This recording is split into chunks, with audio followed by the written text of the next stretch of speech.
मुंबई के हर कोने में एक ऐसी जगह होती है जहाँ कई परिवार एक साथ रहते हैं, जहाँ उनकी जिंदगी, उनकी खुशियाँ और दर्द एक ही छत के नीचे मिलते हैं, जिसे लोग चौल के नाम से जानते हैं। एक पुरानी और गहरी परंपरा जहाँ हर घर एक दूसरे के साथ जुड़ा होता है, जैसे एक ही परिवार का हिस्सा हो।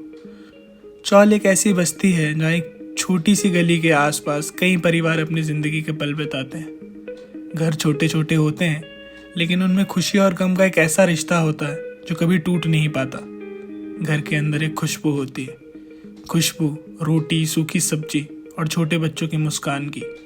घर के छत पर एक दूसरे के साथ बैठकर पुरानी कहानियां सुनना और गपशप करना एक आम बात होती है। लेकिन चौल की ये कहानियां, ये झिलमिलाती रोशनियां कभी कभी अंधेरे में बदल जाती हैं। हर गली के मोड़ पर, हर पुरानी दीवार के पास कोई ना कोई कहानी छुपी होती है। एक कहानी जो कभी ना समझ पाई गई, पर जो चौल के हर कोने में गुनगुनाहट के रूप में सुनाई देती है। और ये वही चौल है जहाँ कुछ अजीब और भयंकर घटनाएं घटित हुई थी, जहाँ एक रात की खामोशी ने सब कुछ बदल दिया। नमस्कार, मेरा नाम है मनीष। पहले तो हमारी पुरानी कहानियों को ढेर सारा प्यार देने के लिए आप सभी का बहुत बहुत शुक्रिया। आप इसी तरह हमारे साथ जुड़े रहिए, हम आपको ऐसे ही कहानियाँ सुनाते रहेंगे। अगर आपने हमारे चैनल को सब्सक्राइब नहीं किया तो कृपया करके हमारे चैनल को सब्सक्राइब कर ले और इसी तरह की और कहानियाँ सुनने के लिए हमारे साथ बने रहिए। रुद्र एक 16 साल का लड़का था जो अपने परिवार के साथ एक चौल में रहता था। चौल का माहौल काफ़ी अच्छा था और रुद्र को ये जगह बहुत पसंद थी। उसके यहाँ काफ़ी सारे दोस्त थे और चौल में सब मिलजुल कर रहते थे, एक दूसरे की मदद करते थे और एक दूसरे से प्यार से बात करते थे। चौल में कुल 30-35 छोटे छोटे घर थे, जिसमें एक घर में एक परिवार रहता था। चौल में कुल 3 फ्लोर थे और हर फ्लोर पर 12-13 परिवार रहते थे। तीसरे फ्लोर पर एक बड़ा सा कमरा था जो बाकी घरों से थोड़ा ज़्यादा बड़ा था।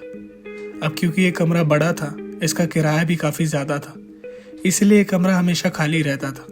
लेकिन 2011 में ये खाली कमरा एक नए परिवार के आने से भर गया। ये वही परिवार था जिसने इस चौल के इतिहास को बदल दिया। इस परिवार के आने से चौल में नए रंग, नए रिश्तों और नए किस्से की शुरुआत हुई। और इसी नए परिवार के आने से रुद्र की जिंदगी हमेशा के लिए बदल गई। ये नया परिवार जब चौल में आया तो जाहिर था कि उनके आने से वहाँ का माहौल बदल जाए। लोगों के बीच एक चर्चा का मुद्दा बन गया था, जैसे किसी ने नई कहानी की शुरुआत कर दी।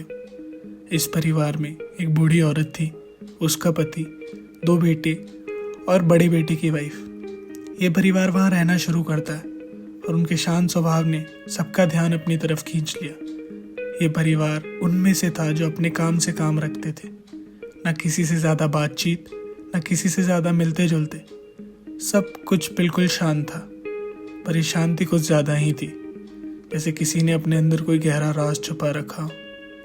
ऐसे परिवार का आना जो हर चीज़ में इतना शांत हो, कुछ अजीब सा लगता था। रुद्र को यह बात काफ़ी अनजानी सी लगती थी। उसके मन में हमेशा एक जिज्ञासा रहती थी, एक सवाल जो उसे बार बार परिवार के बारे में सोचने पर मजबूर करता था। ये शांति, ये छुपाए हुए राज, सब कुछ रुद्र को काफ़ी अजीब लगता था और वो हमेशा सोचता रहता था कि सच में सब कुछ ठीक है। एक दोपहर की बात थी।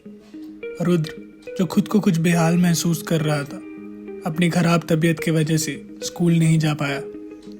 चौल में आज कुछ अलग ही माहौल था। सारे आदमी अपने काम पर जा चुके थे और सभी बच्चे स्कूल में थे। चौल में बस छोटे छोटे बच्चे और औरतें ही रह गई थी जो अपने काम में व्यस्त थी। रुद्र के पास करने को कुछ खास था नहीं, इसलिए उसने सोचा कि क्यों ना थोड़ी देर छत पर बैठा जाए। छत का रास्ता तीसरे फ्लोर के उस बड़े मकान से होके जाता था। रुद्र छत की ओर चल पड़ा। जाते हुए जब उसकी नज़र उस बड़े मकान की तरफ गई तो उसे कुछ अजीब सा लगा। मकान का दरवाज़ा खुला हुआ था, जो थोड़ा अजीब था। रुद्र ने थोड़ी हिम्मत दिखाई और धीरे धीरे अंदर घुस गया। जब उसने अंदर देखा तो उसकी आंखें खुली की खुली रह गई।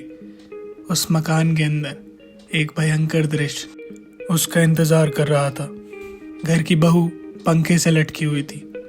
एक 14-15 साल के लड़के के लिए ये दृश्य बहुत ही ज़्यादा भयानक था।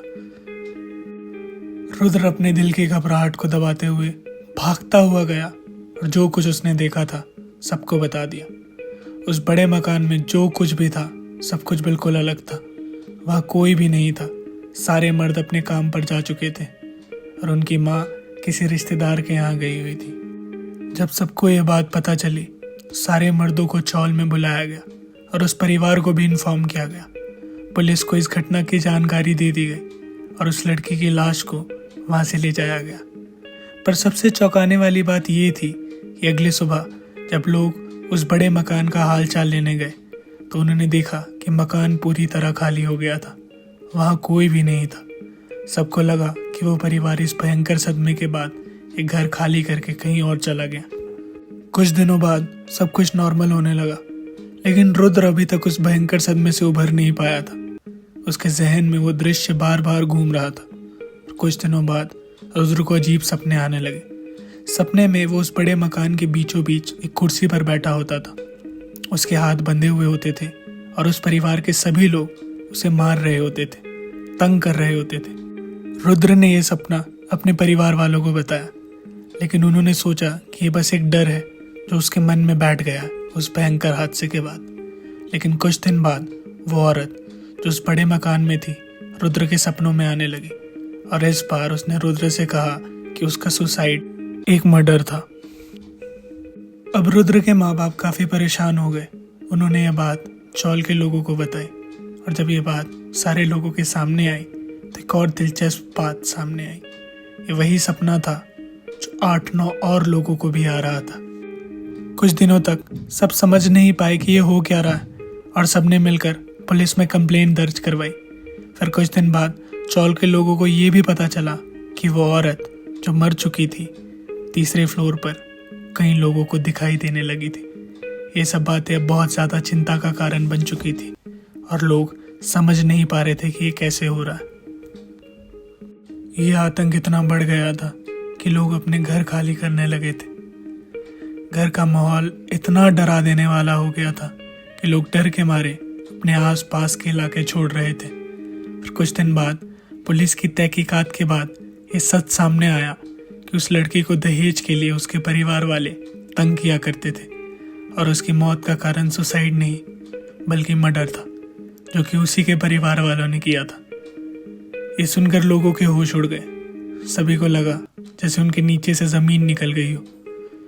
उस परिवार के सभी लोगों को गिरफ्तार कर लिया गया। ये सुन के सभी लोग और भी ज़्यादा डर गए और जैसे ही ये बात उनके जहन में बैठी उन्होंने अपने घर छोड़ना शुरू कर दिए। सभी घर लगभग खाली हो गए थे और अंत में वहाँ के मालिक को पूरे चौल को तोड़वाने का फैसला लेना पड़ा ताकि ये आतंक खत्म हो सके। ये घटना कई दिनों तक सुर्खियों में रही और इसने सबको गहरा दर्द और डर दिया। ऐसी घटनाएं हम अक्सर फिल्मों में देखते हैं, लेकिन असली ज़िंदगी में इसे महसूस कर पाना कितना ज़्यादा खौफनाक हो सकता है ये हम सोच भी नहीं सकते। अगर आपको ये कहानी पसंद आई हो तो इसे अपने दोस्तों से शेयर करें और हमारे चैनल को सब्सक्राइब करें।